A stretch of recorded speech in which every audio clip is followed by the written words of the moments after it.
Welcome back to my channel, Notes in the Margins. I'm Dr. Karen McGregor. This is part 2 of a Streaks mini-series.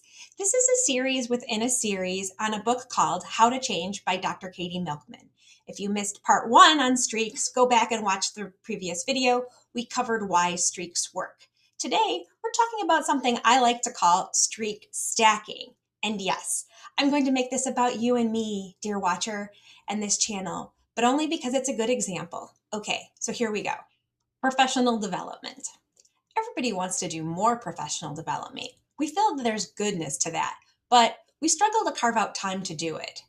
I am creating these short vids because I am working on my own thought leadership and getting my ideas out there. So you can see you and I are destined for each other. We're in this together.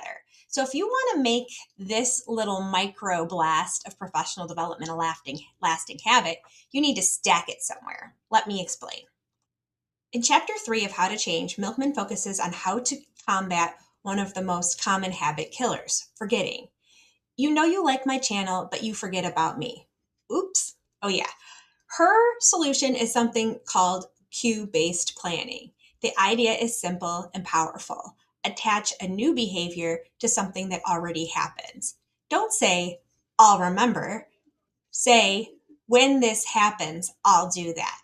One example she gives in the book is flossing. Instead of saying, I should floss more while you're sitting in your dentist chair, you should say, when I finish brushing my teeth, I will floss, and put your dental floss near the toothpaste.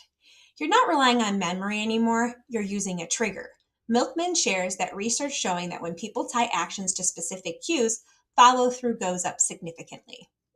So one reason that my step streak and my Duolingo streak both keep going up is because I stack them. I live a mile from work and I walk to work. While I walk to work, I do my language lessons. Yes, that means I spent the last year walking around to work, babbling in French to myself, but as they say, ça marche. One habit rides on another. Ta-da! That is what I'm calling streak stacking. Again, it's not just I'll remember to watch a video, but when this happens, I'll do that. So for example, for you Wordle nerdles, you can say, when I finish the Wordle, I'll watch a 3-minute in the margin video.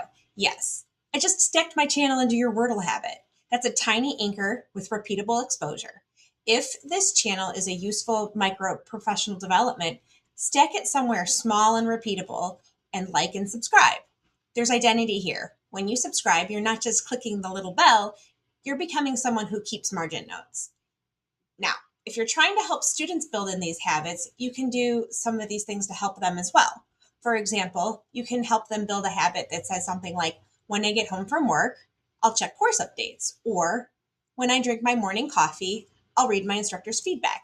You're building in these tiny building blocks of good course engagement. So there you have it, an intro into cue-based planning and how you can streak stack. In the next video, we'll bring streaks directly into the adult learning and higher ed design context. So my margin question for you is, tell me a daily habit where you could stack in watching my In the Margin videos. Tell me below, like and subscribe to keep your streak alive. See you in part 3.